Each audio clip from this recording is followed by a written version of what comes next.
Kwiindaba zethu emini nje namhlanje kubhiyozela usuku lwama-Afrika.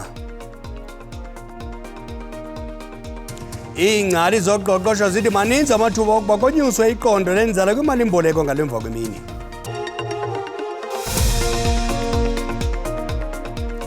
Molweni ekhaya sithi ncatsho-ke nakuni babukeli bethu kwijelo i-DDT. iAfrika mayibenye ma-Afrika ndingafudumezanga mvubo mandilibethe liphale.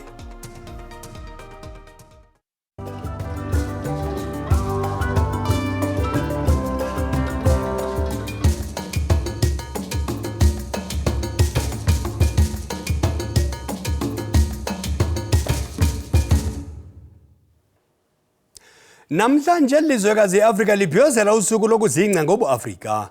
Umongameli Cyril Ramaphosa ukhokhele imibhiyozo yolusuku kumsitho obanjelwe eKegle of Humankind eRhawutini.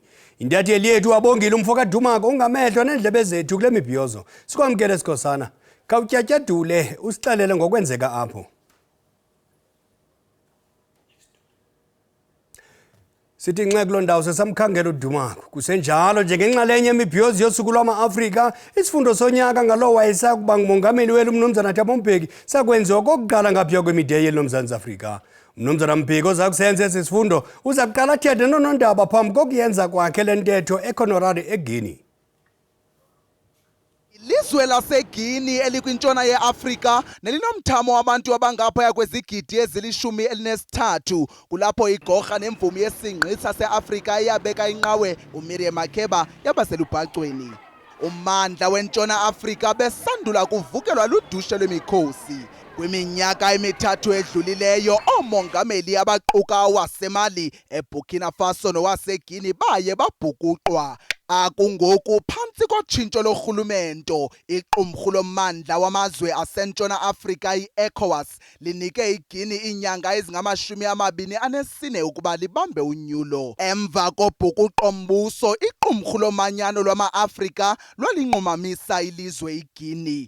uThabo Mbeki unyule kanye eli lizwe njengendawo yokudlulisela isifundo sonyaka.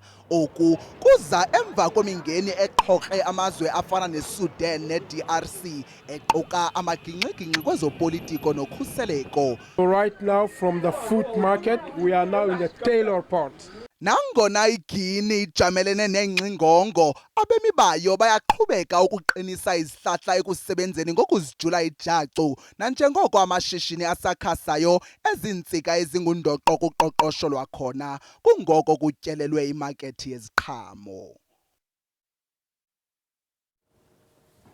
UMzantsi Afrika unelona zinga liphezulu lenzala kwimali-mboleko.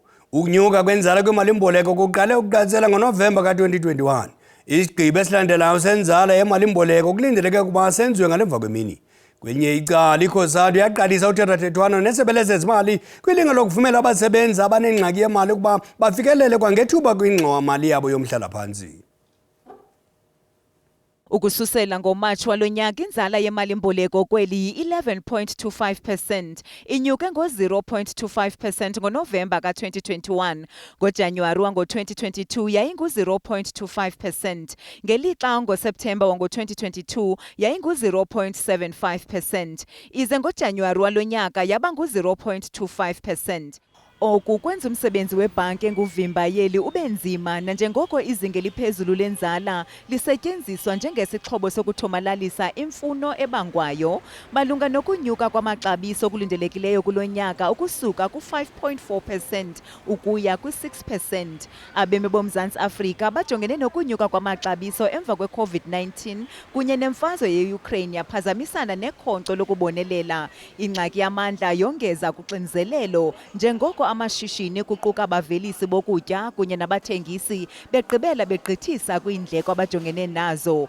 Kusenjalo umbutho wabasebenzi COSATU uqalise uthethathethwano nesebe lezezimali ukususela ngo-2020 ukuvumela abasebenzi abanengxaki yemali ukuba bafikelele kwangethuba kwingxowa-mali yabo yomhlalaphantsi. ICOSATU yaqhubeka isebenza nesebe lezezimali kunye nepalamente ukuqinisekisa ukuba le mithetho iyilwayo iyapasiswa ipalamente ngoDisemba walo nyaka kwilinge lokuba kuzalisekisa ukuhlangatyezwana noku ngomhla wokuqala kuMatshi wonyaka ozayo.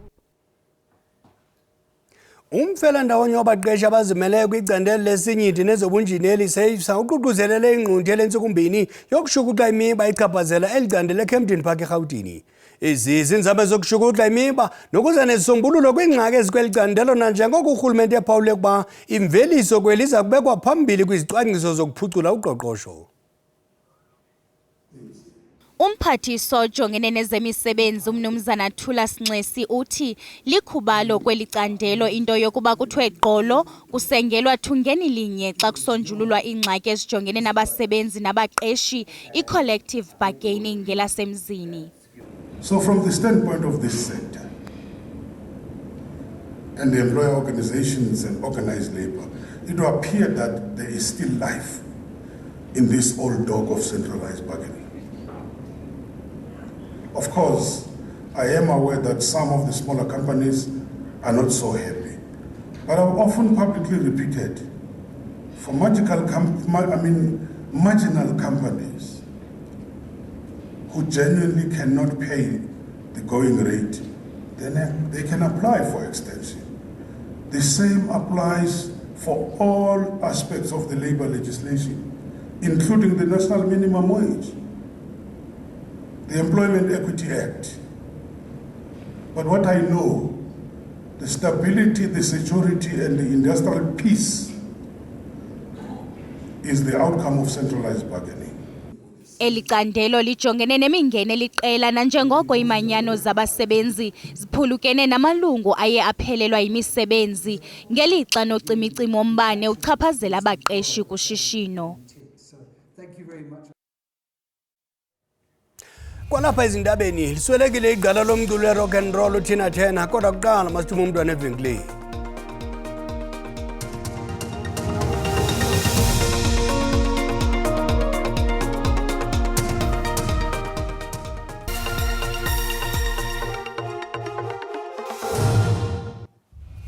Sikwamkela imbukeli kwindaba zethu siza ngqo kungaphambili SABC emshishi kwanyama ipheli kuphela izinyo lendoda. Uyakwazi ke ukuzifumana ezindaba kwakhona ukuphela kwazo kwikhasi leYouTube ngokuba uthi SABC indaba zesiXhosa. Kanti ke masiphinde silume kwinqaku elitshotshenhla ngalemva kwemini.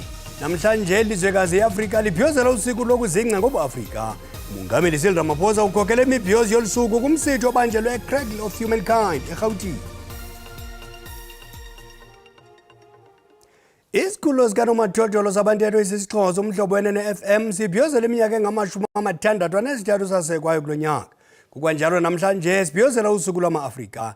Njengenxalenye yale mibhiyozo unyana wegqala lezosasazo elingasekhoyo uba usiganeko njokweni uGqabi wenze umfanekiso bhanyabhanya unika imbali yeligqala kunye nendima eliyidlaleyo kwezosasazo ingakumbi kulwimi lwesiXhosa. Kanti ke apha kwigumbi lethu losasazo sinaye uGqabi. Khawusixelele ususwe yintoni ukuba wenze le documentary ngoba usiganeko njokweni? Molo futhi siyavuyisana nawe futhi siyavuya nge-World Africa Day, World Africa Month. Yes. Ndiye ndathi xa ndihleli ndicinga uba nam ndingumntu oye wafunda la itelevision. Kwezi zitori namabali abaliswayo ndafumanisa uba amagqala osasazo ingathi akufanele abekelwe phezulu. Kubaliswe ngawo ingathi lamabali ayashota.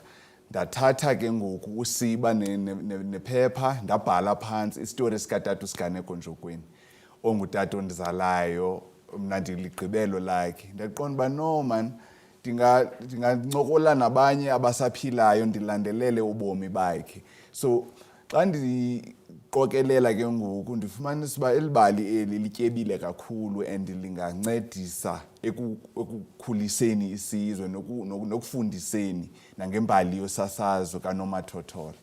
So yeyona ndiye yandikhuthaza kakhulu bubomi nje begqala ebendihlala nalo endlini utata usiganeko njokweni. Ndaqonda uba ikhona into endinoyibalisa ezizweni ngeliqala. Ngambalwa yinto enokufundwa ngababukeli abaza kufunda le documentary ngoba usiganeko njokweni? Ababukeli but siyavuya bangafunda lukhulu ngendaba yokuzingca nendlela yokuba sizazi singabantu singashukumi okanye sigungqe lula, sibe ngabantu abomeleleyo abayaziyo uba sime phezu kwamagxa enkokheli, abantu abadala abaqale lo mzila abawuvula. Ngoku silapha ke ngokuthina intoni thina sizayishiya ngasemva xa kunothiwa kwenzeka anything, usebenze gqabi wasebenza, but intoni oyishiya as ilegacy, yes. Khawutyatyadule ngendima edlalwe ngamagqalo sasazo njengodade usiganeko njokweni abo njengokumhlobo wenene FM ugqiba iminyaka eyi-63 kulo nyaka. But siyavuya umhlelo mbuzo, and xa ndijongile mna otata ngabo ebebe ngaphambili xa bebeqala ke ngoku ukusasaza kusexesha lembandezelo nexesha lengcinezelo. Wena iba nomfanekiso engqondweni kume umnye umuntu oyisecurity apha okukhombe ngegani njengoba usenza lo msebenzi owenzayo ngenxa yokuba uyi-African, you know. So eyona nto ke ngoku endiye ndaqonda uba umbukela noyifunda zezo zinto zinjalo zoba kukho abantu abaye batyhile umtyhi kule ndlela yosasazo, basasaza kuqala and bangabantu ababalulekileyo ekuhlaleni. Indima abayidlalileyo ibiye ukuba baye bayiphucula ulwimi lethu, balithatha balenza lukhulu. Khawusidibanisele le documentary incedisa njani kubu Afrika njengoko sibhiyozela ubu Afrika kule nyanga ngokodwa namhlanje? Le documentary tati lento bendiyithetha yokuba ukuzazi, xa uzazi uzawukwazi nomnye umuntu umhloniphe because ngenxa yokuba wena uyazazi apho usuka khona.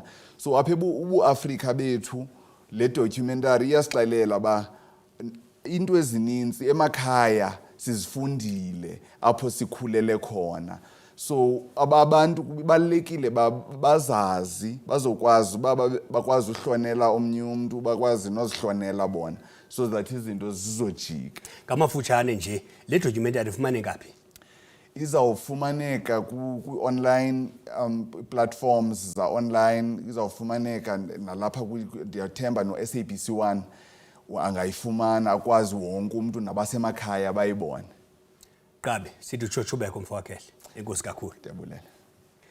Iyehla intembeko ngakwinkqubo yedemokhrasi kweli ezizenye zeziphumo ezifunyenwe libhunga lezophando i-Human Science Research Council nebelijonga ukutshintsha koluvo loluntu malunga nokuvota susela ngo-1998.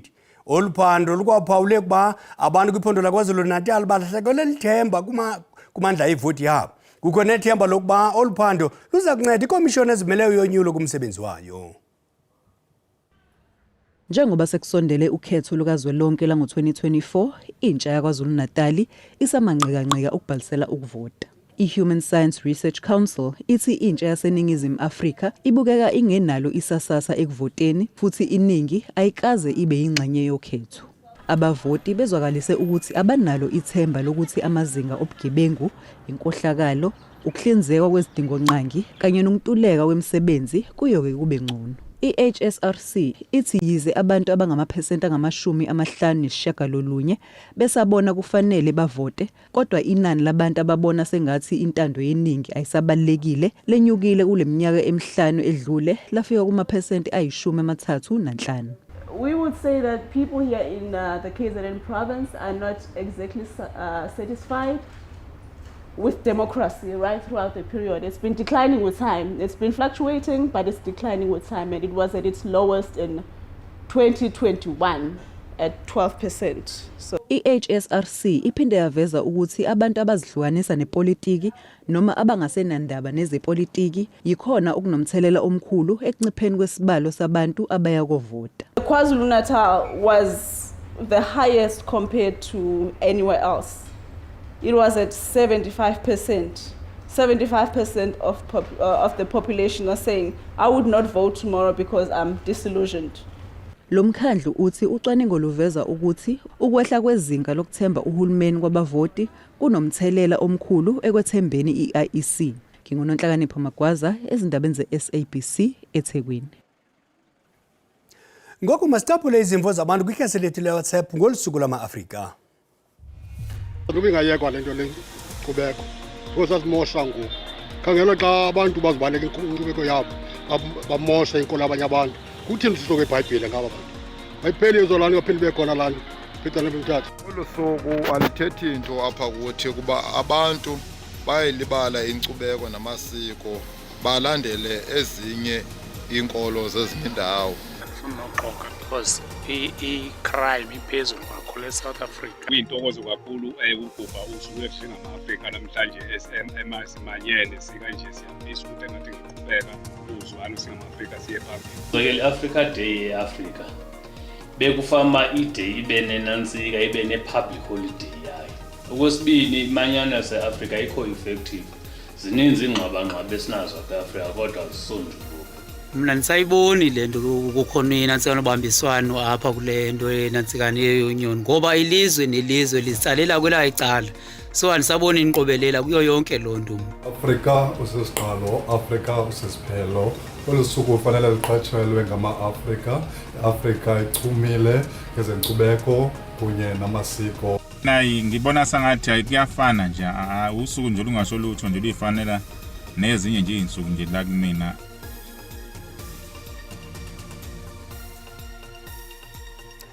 Akasekho emhlabeni uTina Turner obabizwa Queen of Rock and Roll nolishiye eneminyaka engama-83 uswelekele ekhayeni lakhe eSwitzerland emva kwengulende yesifo somhlaza wamathumbu ngo-2016 nothe kamva wanoqhaqho ofakelo lwezintso. Le nkwenkwezi yemvume inzalelwane yasemelika igqithe kwingxaki eziquka ukuxhatshazwa ngulo wayesakuba ngumyeni wayo uIke Turner ze yazikhupha kobo budlelwane ngo-1976.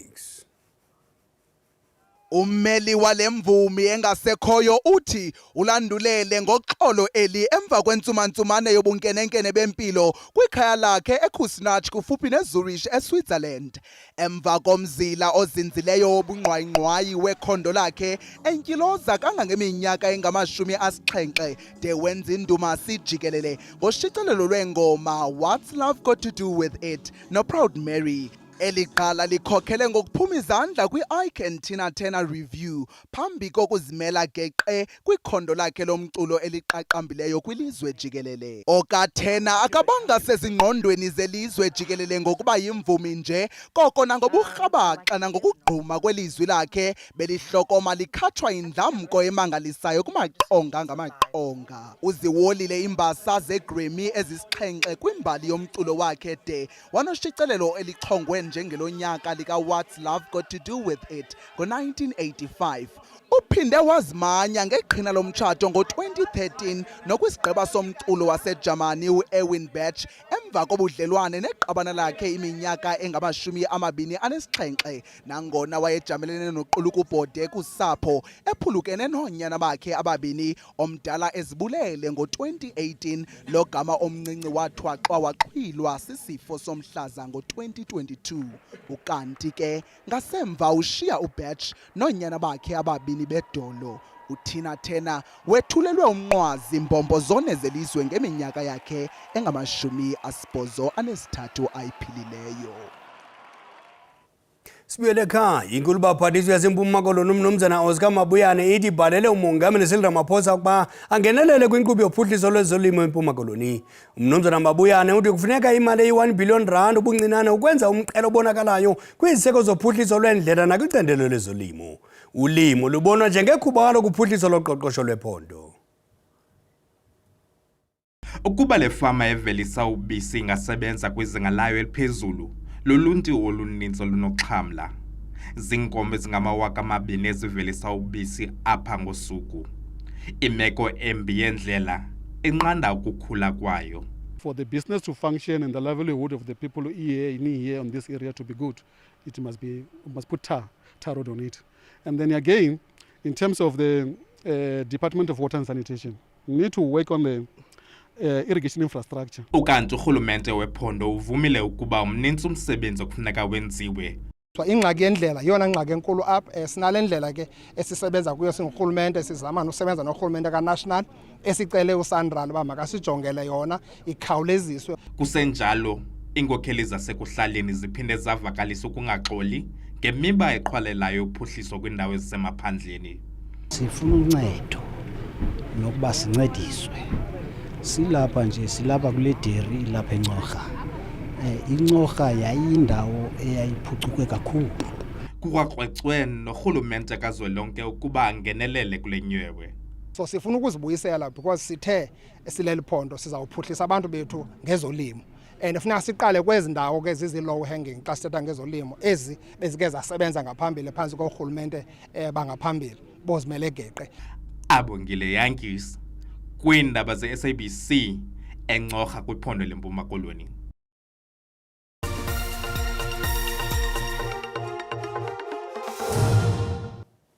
Abalandeli beqela elitshisa bhela seNigeria iFlying Eagles babongoze iqela labo lindizele phezulu kwitumente yendebe yehlabathi abangaphansi kwamashumi eMendoza eArgentina.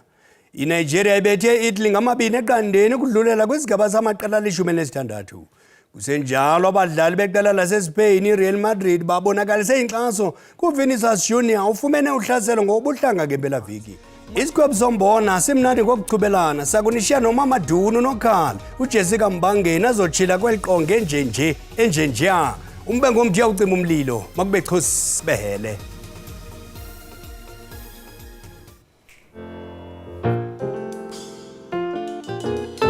Mbona mina loo nto ubonayo ngamazolwandle yayaluzela na hayi yibika kwintaka entle kwilizwe liphela yini namadoda isihle dafodilini Rocky Valley inyibi ibintyatyambe eqaqambileyo ngaphakathi kwamalolo kusini na hayi nguntu indlu kaAfrika umntana esidima nesithozela nenzondelelo yokugcina uzinzo lweAfrika nililwana bayibasile madoda kwaqhuma irhulo yarhaqa indlu kakhokho namhla kudibela ilitye lenyengana nezikhondo zomnga balahle bawula vutha Afrika vutha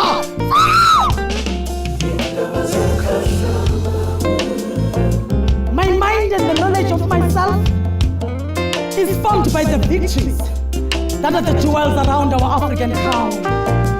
The victories that we earned from Zandwana to Khartoum, as Ethiopians, as the Ashanti of Ghana, and as the peppers of the desert.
yayaluzela na hayi yibika kwintaka entle kwilizwe liphela yini namadoda hayi isithe dafodilini Rocky Valley inyibi ibintyatyambe eqaqambileyo enqabeni ezichwetyeni ngaphakathi kwamalwelo kusini na hayi untu indlu kaAfrika umntana esidima nesithozela nenzondelelo yokugcina uzinzo lweAfrika ililwana bayibasile madoda baqhuba irhulo yarhaqa indlu kakhokho namhla kudibene ilitye lenyengane nezikhondo zomnga balahle mbawula vutha Afrika vutha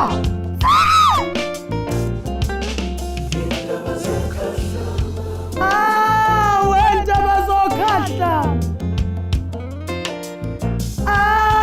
weendaba zokhahla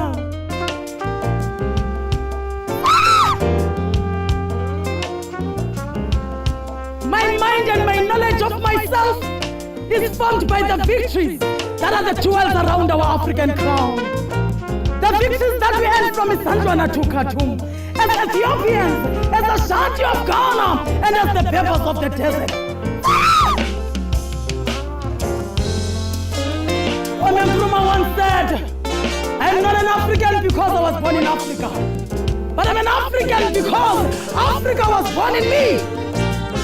Atusisi jamaka sithathu ngenye imini ingqungqulya kombheki indlamela gole yokhakha ngomnye kwamadiba umalala jongile mkanca amagusha kwimilondo ekhaya elancancathi limaxhakaxhaka elachuma amakhoba Thabo Mbeki once said, hello,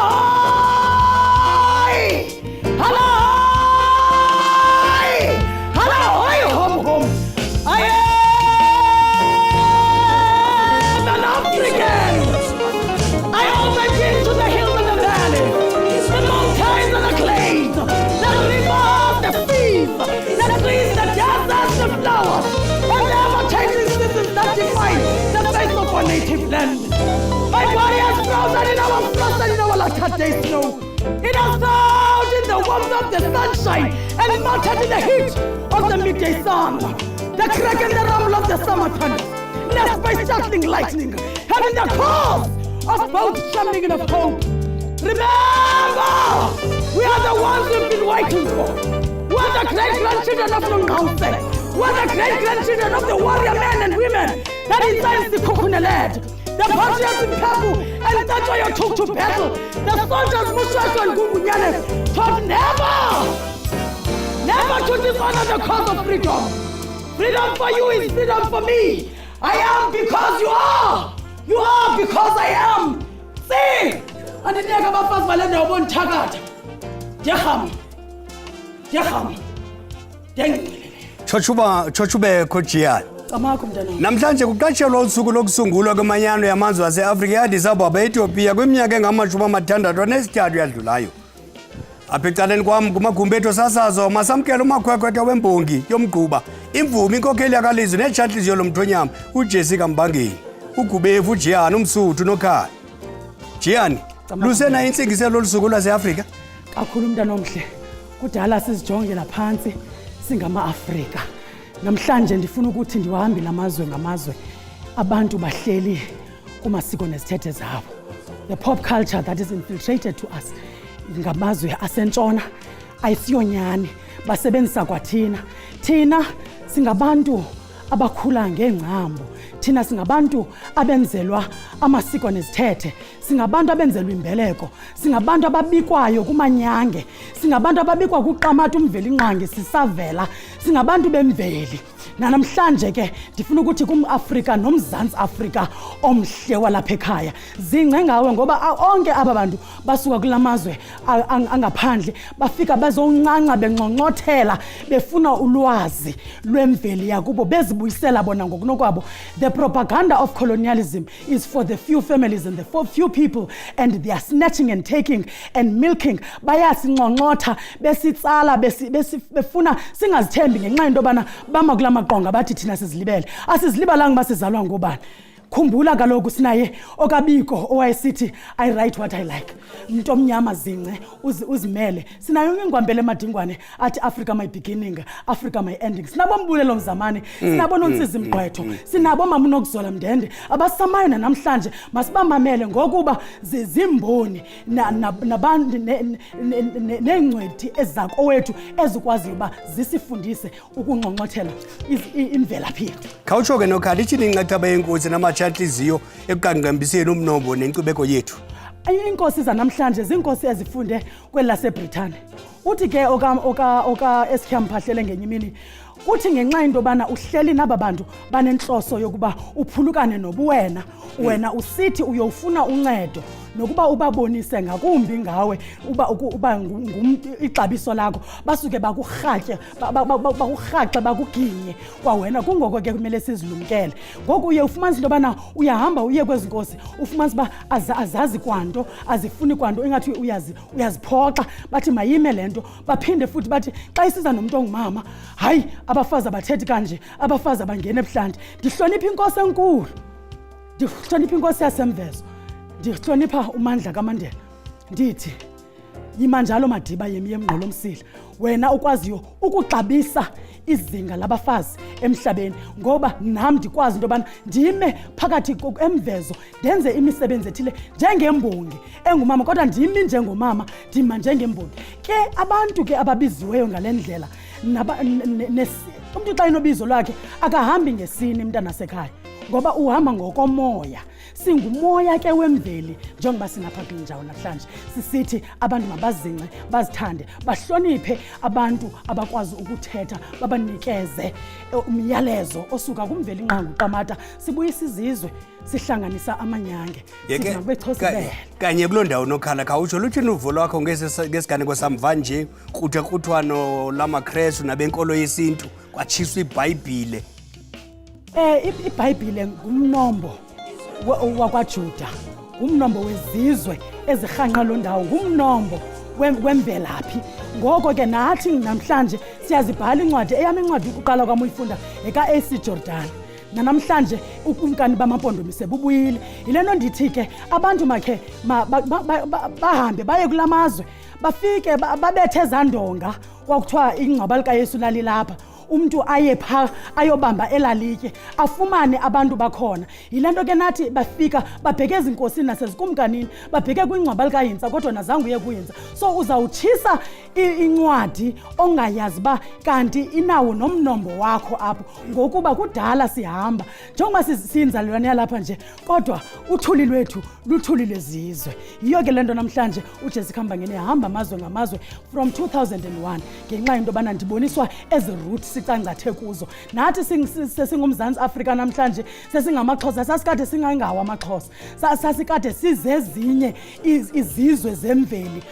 apho siphuma khona sinikana ngekweziduko sinikane izizwe ngokweziduko sikhokhelwe zinkosi zethu ngokweziduko kodwa singabantu bemveli sibanye uthi ke uPixley Kaseme we come from all those who were transported from India and China whose being solely the fact that they could provide physical labor those who taught us that we could both be at home but foreign emfondini ikhari imnandi kakhulu bangathi iChristmas xa uyitya pha nomngqusho kokwenu kodwa umthetho wethu thina sifuna umngqusho nembotyi into esiyithandayo leyo into esiphilisayo imnandi igreen tea siphila ngayo ngoku siya detoxa ayiba detox amachina igreen tea abayiseli bona ungathini ke nokhala ngokunyamezelana phakathi kwenkolo zabantu kunye nelwimi njengoba singama-Afrika masinyamezelane mntana sekhaya ngoba inkolo yinto engakuthatha ikubeke endaweni ikuphilise wena eyakho inkolo ungakholelwa nakwiBhayibhile ungakholelwa naselityeni ikuphilise loo nto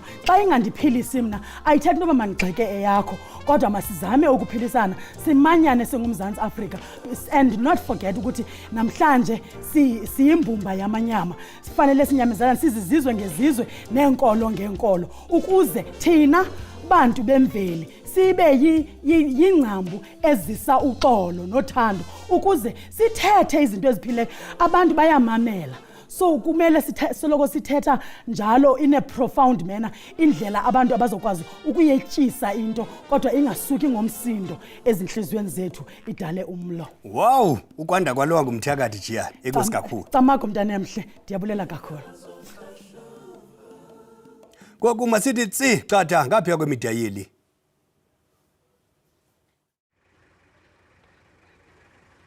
siqale kungquzulwano lwaseGuinea usabophile umphokophela womsi okutshiswa kwamavili kuqhankqalazo wathi lo jodi miwoni do ha wona uthi andisokuze ndibaxolela babulele umntakwethu bayikho yanko do be intana do umntakwabo uphakathi kwabantu abasixhenxe abawelele kwale semkhulu bengayolelanga kungquzulwano lwabaqhankqalazi neenkokheli zomkhosi ezijongene nenkqubo yokubuyiselwa ulawulo lwentando yesininzi.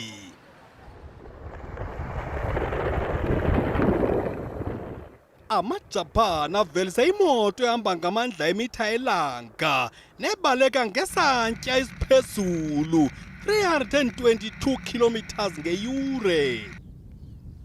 Xa uyifuna uza kungena nzulu epokothweni kuba ezingamashumi amahlanu ziza kutyabula R60 ezigidi zeerandi, 60 million rand. Sibuyele ekhaya. Ukuphuphuma kwelindle kunyanzelise ukuba kuvalwe isikolo saseThekwini KwaZulu-Natal. Kwiveki ezimbini ezidlule isikolo samabanga aphansi iSt Augustine sigoduse abafundi emva kokuphuphuma kwelindle kwindlela ekufutshane nengena kumasango esikolo. Esi sikolo sithi sithatha isigqibo sokuvalwa kwethutyana ngenxa yococeko nokhuseleko.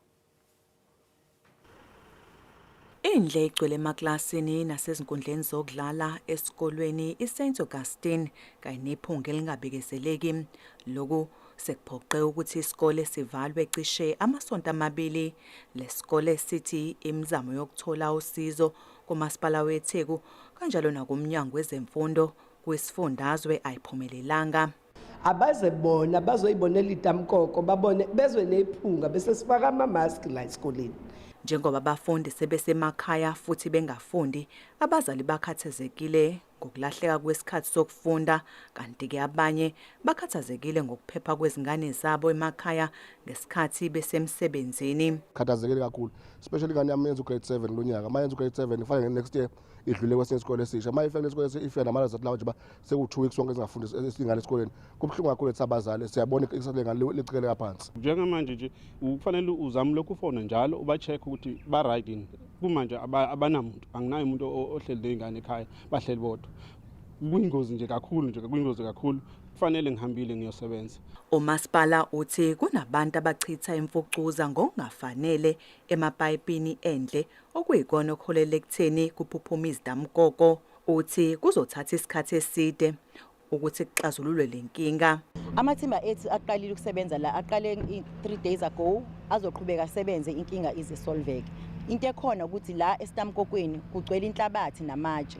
So akuyona into ozoyi-unblocka kalula. Bayasebenza-ke, bayakuphuthumisa ukusebenza ukuze sikwazi isikole ukuthi sivume. Akacaci ukuthi sizovulwa nini isikole. Imizamo yokuthola ukuphawula komnyango wezemfundo esifundazweni ayiphumelelanga. Ezindabeni ze-SABC, nginguNonjabulo Mtunga Makamu eThekwini.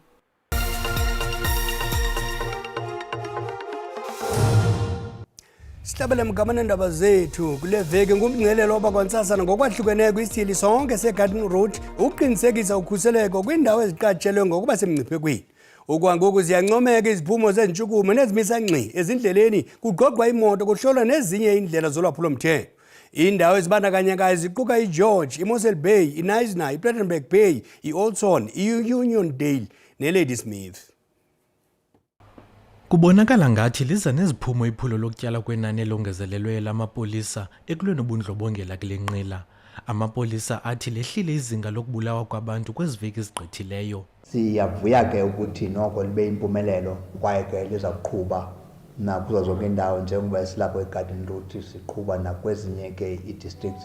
Izikhalazo zoluntu malunga nokusilela kwesikhululo sasePakalstop nesaseThembalethu ekwenzeni umsebenzi wazo ziza kwakhelwa umkhanyo. Omnye umba kukuthengiswa kweziyobisi okwelekese kwingingqi yengqonge iteksi rank yaseGeorge. Ikhangela ngathi iba into ngoku esisigxina ezawufuneka sijonge ngelinye iliso elibukhali. Uyakhona amaphulo enziwa ukuqoqa kweza ndawo kufumaneka kubanjwa abo bantu bathengisayo, but into sifuna ukwazi uba ubani lokubathuma ukuba bathengise phaya. Imibutho elwabundlobongela ekuhlaleni izimisele ukuncedisana namapolisa. People need to start policing their own homes. If we can try to get people at that specific point, definitely for the next 3, 5, 7, 10 years, we will have drug and crime-free societies. Kuza kongezwa amapolisa ngaphaya kwama-2,000 kulo nyaka mali ngeliqobisana nokushokoxeka kwawo kweli phondo. Kwiindaba ze-SABC ndinguSiphiwe Wobasi eGeorge. Qonqololo ziyaguqa ziyakhothama ezasemini nje masibonane kwakweli qonga lendaba ngentsimbi yesixhenxe ngoNcwalazi. Xesha elimnandi.